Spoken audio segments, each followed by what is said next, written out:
নমস্কার বন্ধুরা, তোমাদের সবাইকে আমাদের চ্যানেলের আরও একটা নতুন ভিডিওতে ওয়েলকাম জানাই। আজকের ভিডিওটা কোনো ব্লগ নয়, এখানে বেশ কিছুদিন ধরে কিছু কোয়েশ্চেনের অ্যান্সার হোল্ডে রাখা আছে, তো সেটাই ভাবলাম আজকে ক্লিয়ার করে দিই। বেশ কিছুদিন ধরে তোমরা আমাদের মুম্বাই ক্যান্সার ফলো আপে যাওয়ার ভিডিওগুলোতে অনেক ভালোবাসা দিচ্ছ, তার জন্য অসংখ্য ধন্যবাদ বন্ধুরা। তো যারা নতুন তাদেরকে আমি একটু শর্টে বলে দিই। আকাশ হচ্ছে আমার হাজব্যান্ড, ওর সাথে আমরা রিসেন্টলি ক্যান্সার ফলো আপ থেকে সাকসেসফুলি ডাক্তার দেখে ঘুরে এলাম। তো সেই রিলেটেড অনেক কিছু কোয়েশ্চেন, আর এছাড়া এক্সট্রা অনেক কিছু কোয়েশ্চেন যেগুলো নিয়ে আমি অনেক দিন ধরে ভিডিও বানাবো বলে আর বানানো হয় না, কারণ আমার বেশ কিছু ভিডিও ব্লগ জমা হয়ে আছে, সেগুলো শেয়ার করব। আর তোমরা বেশি ব্লগই দেখতে ভালোবাসো, তো সেই জন্য ব্লগের উপরেই বেশি ফোকাস করি। এরকম কিউএনএ করাই হয় না, এখন অনেক দিন আগে করা হয়েছিল। কিন্তু গতকাল থেকে একজন ক্যান্সার সার্ভাইভার দাদার কোয়েশ্চেন জমা আছে, আমি ওনাকে বলেছিলাম যে আজকে মানে পরের দিন রাতে আমি ভিডিও ছাড়বো, সেখানে আপনার কোয়েশ্চেনে অ্যান্সার দেবো। তো শুধু তারই কেন, আমি বেশ কিছু কোয়েশ্চেনেরই আমি অ্যান্সার দিয়ে দিচ্ছি। তো আমি হাতে ফোন নিয়ে বসেছি। তো সবার ফার্স্টে আমি দুজনের কোয়েশ্চেন জমা রেখেছিলাম, তো তাদের আমি একটু রিপ্লাই দিয়ে দিই। তো কোয়েশ্চেনগুলো সিমিলার, একই টাইপেরই, মানে সিমিলার কোয়েশ্চেন। তো বুবাই চৌধুরী বলে একজন আমাকে কমেন্ট করেছিল যে ভাসিতে তোমরা কোথায় রুম নিয়েছো? 3 মাস পর আমারও মুখে সার্জারি হয়েছে। তো তোমার হাজব্যান্ডের কোথায় হয়েছে ক্যান্সার? আমার নাম বিপ্লব চৌধুরী, আমার বাড়ি শিলিগুড়ি। তো দাদা এখানে কোয়েশ্চেন করেছে যে আমরা মুম্বাইয়ের ভাসিতে যে রুমটা নিয়েছি সেটা কোথায়। আর এই কোয়েশ্চেনটা অনেকে আমাকে করেছে, কারণ আমাদের মতো অভাগা অনেকজনই আছে যারা পেশেন্টকে নিয়ে যায় বা ফলো আপ চেক আপে ক্যান্সারে ফলো আপ চেক আপে মুম্বাইতে যেতে হয়। তো সেখানে রুম নিয়ে একটা স্ট্রাগল তো থাকেই। আজকে আমি তোমাদেরকে 2-3টে জায়গার নাম বলবো। আকাশের থেকেও আমি জানলাম, কারণ একটু বলার আগে তো একটুখানি রিসার্চ করে বলতেই হয়, কারণ আমার পুরোই নলেজ নেই। আমি তো কিছু বছর ধরে ওর সাথে যাচ্ছি, বাট ওর একটু বেশি এক্সপিরিয়েন্স আছে। তো ওর থেকে আমি জানলাম, সবার প্রথমে আমি বলে দিই যে আমরা কোথায় রুম নিয়েছিলাম। আমরা ভাসি গাঁও বলে যে জায়গাটা আছে, সেখানেই অটো করে ভাসি স্টেশন থেকে অটো নিলেই সেখানে যদি ভাসি গাঁওতে নামাতে বলো, তো সেখানে নামালে ভারত সেবা আশ্রমের ঠিক পিছনে আমরা রুম নিয়েছিলাম। এবার সেই রুমটা আমরা যে রুমটা নিয়েছিলাম সেটা নিয়ে অনেকেরই আগ্রহ, কারণ রুমটা ভীষণই ভালো। তো অ্যাকচুয়ালি আমরা যে রুমটা নিয়েছিলাম ওটার ভাড়া অনেকে জানতে চেয়েছো। তো আমাদের ভাড়া 500 থেকে 600 রেঞ্জের পার ডেতে নেয়। তো এর চেয়ে কমে অনেক রুম তোমরা পেয়ে যাবে, যেগুলো ডরমেটারি টাইপের হয়, একসাথে থাকা, একসাথে বেড শেয়ার করা, এরকম। তো আমাদের রুমটা একটু দাম বেশি, বা ওখানে তুলনায় দাম অনেক কম, এটা বলতে পারি, যা ফেসিলিটি আছে। কারণ আমাদের রুমে ছিল একটা বিশাল বড় ওপেন কিচেন, যেখানে গ্যাস আলাদা আলাদা ছিল, আরামসে রান্না করে খাওয়া যাবে তাদেরই বাসনপত্রতে, উইথ সিলিন্ডার, গ্যাস, সমস্ত কিছু পরিষেবা ছিল। টাইলস রুম, আর একদম পরিষ্কার পরিচ্ছন্ন টয়লেট, এগুলোর সাথে আমরা একটা রুম পেয়েছিলাম। যেটা আমরা আগের বারের লাস্ট যে আমরা গণেশ পুজোর সময় যে ফলো আপটায় গেছিলাম, তখন তোমরা সেই ব্লগটা দেখলে বুঝতে পারবে আমরা রুমের জন্য অনেক তন্ন করে খুঁজছিলাম বৃষ্টির মধ্যে। তো সেই টাইমে এই রুমটা পেয়েছিলাম। তো যার রুম পেয়েছি উনি একজন বাঙালি, তো সেই রুমটা এত ভালো লেগেছে। তো এইবারেও আমরা রুমটা অ্যাভেলেবেল পেয়েছিলাম। তো রুমটা অ্যাভেলেবেল নাও পেতে পারো, তোমাদের সুবিধার্থে আমি সেই রুমের ফোন নাম্বার ওনারেরও আমি স্ক্রিনে অ্যাটাচ করে দেবো। তো রুমটা তোমরা নাই পাওয়ার চান্স বেশি থাকে, কারণ ওনার 3টেই রুম থাকে। তো 3টে রুম অলওয়েজ ফিল আপই থাকে, ভাগ্য ভালো থাকলে পেয়েও যেতে পারো। তো আমরা যেরকম এবারে পেয়েছিলাম। এই গেল যে আমরা কোথায় থাকি সবসময় মুম্বাইয়ে গিয়ে। তো এটা নিয়ে টোটাল 2বার কন্টিনিউ আমরা এই রুমটাতেই আছি। এছাড়াও তোমরা ওখানে ভারত সেবা আশ্রমে একবার নক করতেই পারো, রুম পেয়ে যাবে। এছাড়া আকাশ বললো ওখানে এরকম বিভিন্ন স্টেটের আন্ডারে এরকম সেবা আশ্রমগুলো থাকে, যেরকম কেরালা, উড়িষ্যা, তো এরকম টাইপের সংস্থা থাকে। কেরালা ভবন, উড়িষ্যা ভবন, এইসব নামে। আকাশ আমাকে একটু গাইড করে দিচ্ছে, আমি তো বললামই আমার অত নলেজ নেই থাকা টাকা নেই। তো এই রুমটা আমাদের ভালো লেগে গেছে, আমরা এখানেই সবসময় চেষ্টা করবো কন্টিনিউ করার, যদি রুম অ্যাভেলেবেল থাকে তো ওনার।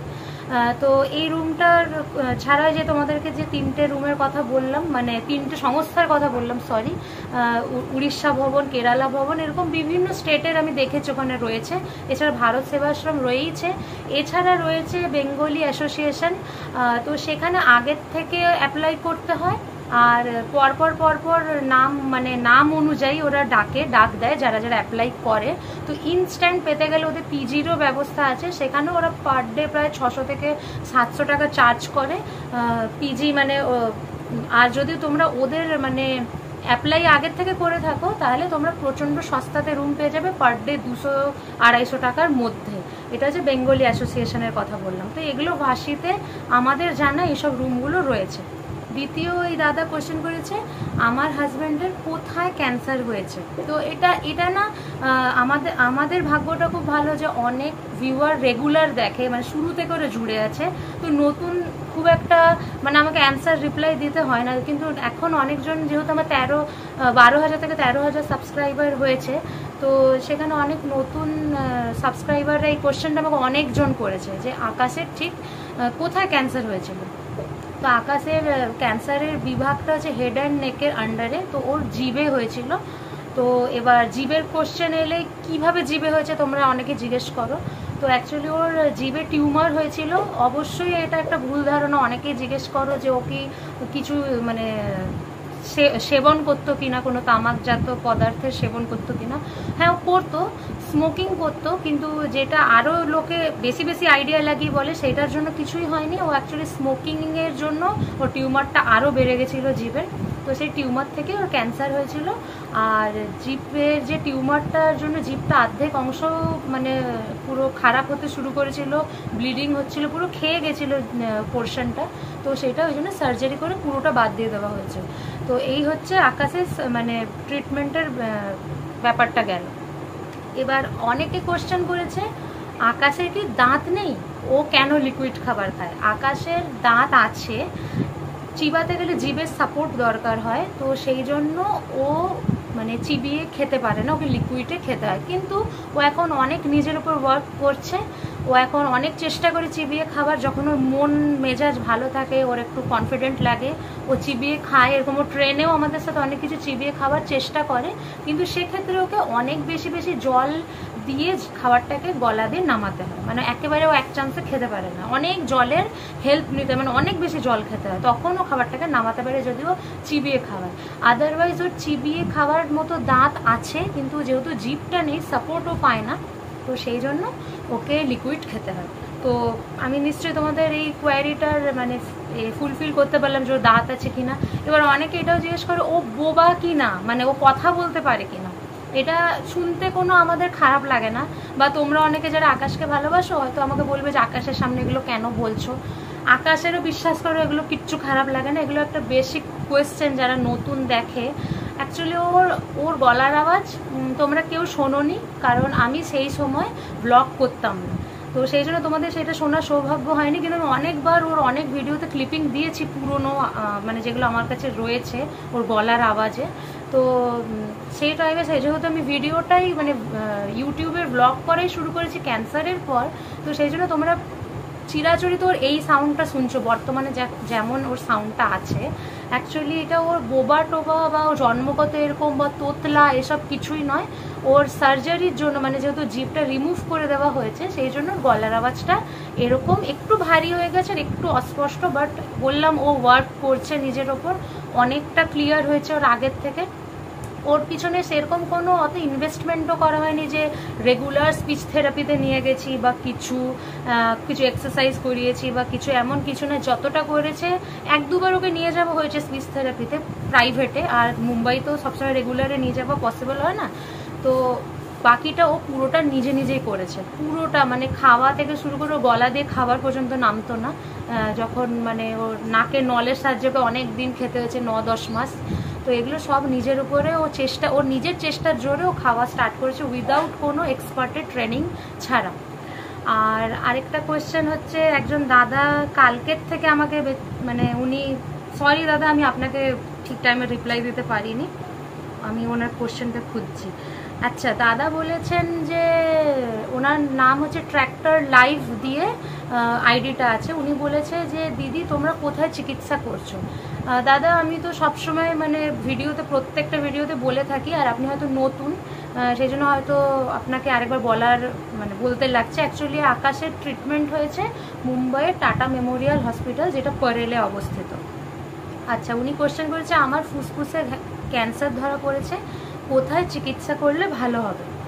দাদা, এটা হচ্ছে আপনাকে সবার প্রথমে আমাদের উপরে নয়, আপনাকে আপনার বাড়ির সাথে আলোচনা করতে হবে, ঠিক আছে? বাড়ির সাথে আলোচনা করুন, ফ্যামিলির সাথে আলোচনা করুন, বা আপনার যদি মনে কোনো কেউ এক্সপিরিয়েন্স বা অভিজ্ঞ তার সাথে আলোচনা করে এই সিদ্ধান্তটা পুরোপুরি আপনাদের নিজেদের। এবার যদি আপনি আমার থেকে সাজেশন চান, আমি অবশ্যই বলবো যদি আপনার হাতে তাড়াহুড়ো মানে আপনার হাতে সময় থাকে, যদি তাড়াহুড়ো না থাকে বা আপনি ধরুন এখনও স্টেবল আছেন, সামলাতে পারবেন, যেরকম আকাশকে দেখে বুঝেছি ও নিজেরটা নিজে বুঝতো যে ও আর কতদিন পারবে বা কতদিন মানে কতদিনের পর থেকে ও আর পারছিল না, তো সবটাই আপনি যেহেতু পেশেন্ট আপনি বুঝবেন। তো যদি হাতে সময় থাকে তাহলেই আকাশের মানে আকাশ যেখানে ট্রিটমেন্ট করিয়েছে মুম্বাই টাটা মেমোরিয়াল হসপিটাল সেখানে আসুন। আদারওয়াইজ যদি আপনার মনে হচ্ছে আপনি পাচ্ছেন না, তো আপনি প্লিজ এখানে আসবেন না, কারণ এখানে প্রচুর ভিড়বহুল জায়গা, জেনারেলে দেখালে টাইমটা কিন্তু অনেক লেগে যেতে পারে। তো ভেবে চিনতে টাটা মেমোরিয়ালের ক্ষেত্রে এগিয়ে আসবেন। আর বাকি হচ্ছে প্রাইভেটের ক্ষেত্রে আমি সত্যি বলতে আমি সেটা জানি না, আমি অন ক্যামেরাতে আকাশকে জিজ্ঞেস করছি। আচ্ছা, যদি প্রাইভেটে কেউ ওখানে ডক্টর দেখায় তো তার কি জেনারেলের থেকে একটু জলদি হতে পারে? 1-1.5 মাসের ফারাক হতে পারে, বাট তেমন কিছু কিন্তু আমরা ভুলও হতে পারি, তেমন কিছু মানে আপনি বিস্তার ফারাক পাবেন না যে টাইম অনেক কম লাগছে প্রাইভেটে, টাকা বেশি বেরিয়ে যেতে পারে, বাট মনে হয় না। প্রচুর ভিড়, প্রচুর ডিমান্ডিং, আর এক বেলার কাজ আরেক বেলা হয় এমন টাইপের ব্যাপার। আকাশের এই সার্জারির যে ওর সৌভাগ্যটা হয়েছে 3-4 মাস দৌড়ানোর পরে আউটডোরে। তো আপনাকে মানে বলতে পারি মুম্বাইয়ের টাটা মেমোরিয়াল হসপিটালের সাকসেস রেট ভীষণ ভালো। আর আমার মানে আপনার একটা ছোটো বোন হিসেবে যদি আপনি আমার মতামত চান, আমি বলবো ওয়েস্ট বেঙ্গলে না চিকিৎসা করাই ভালো। ওয়েস্ট বেঙ্গলে থেকে ওয়েস্ট বেঙ্গলের বদনাম করছি তা নয়, আমি না অনেকজনের দেখেছি যারা ভালো নেই এখনও, এবার অনেকে ভালোও আছে, মানে কারো রিটার্ন এসছে, কাউকে সেই মানে ওয়েস্ট বেঙ্গল থেকে আবার মুম্বাই আসতে হয়েছে বা চেন্নাই যেতে হয়েছে, মানে সাউথের দিকে যেতে হয়েছে। তো এরকম হয়, মানে সেই যদি আমাকে বাইরেই যেতে হচ্ছে তাই শুরুতেই বাইরে চলে যাব। কিন্তু টাটা মেমোরিয়ালে প্রচণ্ড ভিড়, আপনি ভেবে চিন্তে আসবেন।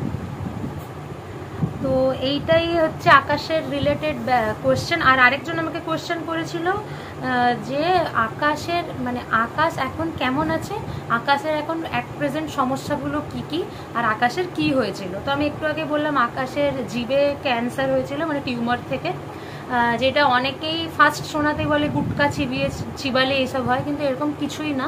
হ্যাঁ, স্মোকিং ও করতো, সেই জন্যই হয়তো টিউমারটা অনেক বেড়ে গেছিলো। বাকি ক্যান্সার সমস্ত ভাগ্যর উপর নির্ভর করে, কার কখন হবে বলা যায় না। তো আর এখন যদি বলো যে আকাশ কেমন আছে, আকাশের ট্রিটমেন্ট হয়েছে 2022-এর জুন মাসে সার্জারি হয়েছিল। তো 2022 থেকে আপ টু 2025 অবধি ও ভগবানের কৃপায় টাচ উড ঠিক আছে। এখন সমস্যা বলতে ওর হাই থাইরয়েড আছে, আর কথা বলতে বলতে থুতুলালার একটা প্রবলেম হয়, মানে ওকে বারবার ফেলতে হয়। বাকি ওকে দেখে কেউ আন্দাজা করতে পারবে না যে ওর ভিতরে যেই জিভটা অঙ্গটা ওর মিসিং, ফট করে দেখে বাইরে থেকে ওকে কেউ বুঝতে পারবে না। বাট ও যখন অনেকক্ষণ ওর সঙ্গে কনভারসেশন করে তো ওকে বারবার একটু গিয়ে গিয়ে জিনিসটাকে ফেলতে হচ্ছে, যেহেতু গিলতে পারে না, গিলার জন্য জিভের সাপোর্ট দরকার, যা কিছুই হোক। বাকি ওর সমস্ত দিক দিয়ে ঠিক আছে। আর হাই থাইরয়েড রয়েছে, যেটার ওর মেডিসিন খাচ্ছে। আর ওয়েট আগে প্রচণ্ড ডিক্রিজ হয়ে গেছিলো, কমে গেছিলো, এখন ওয়েটটা গেইন হচ্ছে। বাকি ওর কোনো সমস্যা নেই, এখন অবধিও ঠিক আছে, চেক আপে আছে। এটাই হচ্ছে ওর অ্যাট প্রেজেন্ট আপডেট। তো আশা করছি তোমাদের বেসিক যে কোয়েশ্চেনগুলো ছিল আমাদের মুম্বাইয়ে আমরা কোথায় থাকি আর আকাশের শরীর নিয়ে, তো আমি তোমাদেরকে ফুলফিল করতে পারলাম। হ্যাঁ, তোমরা মুম্বাইয়ের হসপিটালের সামনে অনেক থাকার জায়গা পেয়ে যেতে পারো খোঁজ করলে, এরকম অনেক হাজারো একটা জায়গা আছে, বাট হসপিটালের সামনেরগুলো চার্জ অনেক বেশি হয়। আর সত্যি কথা বলতে মুম্বাইয়ের হসপিটাল থেকে অনেক দূরের জায়গাগুলোতে সিটিতে এরকম ক্যান্সার পেশেন্টদের জন্য তোমরা খোঁজ করলে রুম পেয়ে যাবে। অ্যাভেলেবেল সার্ভিস ওখানে ক্যান্সার পেশেন্টদের জন্য, ট্রেন, বাস, রুম সমস্ত কিছু ওখানে অ্যাভেলেবেল থাকে। তো চলো বন্ধুরা, এখানে আমি ভিডিওটা শেষ করছি। যদি আরও তোমাদের কোনো আকাশের রিলেটেড বা আকাশের ট্রিটমেন্ট রিলেটেড কোয়েশ্চেন থাকে অবশ্যই করো। আর সবাই নিজের খেয়াল রেখো, ভালো থেকো, সুস্থ থেকো, টাটা। আর নতুন হলে অবশ্যই চ্যানেলটা সাবস্ক্রাইব করে আমাদের পাশে থেকো।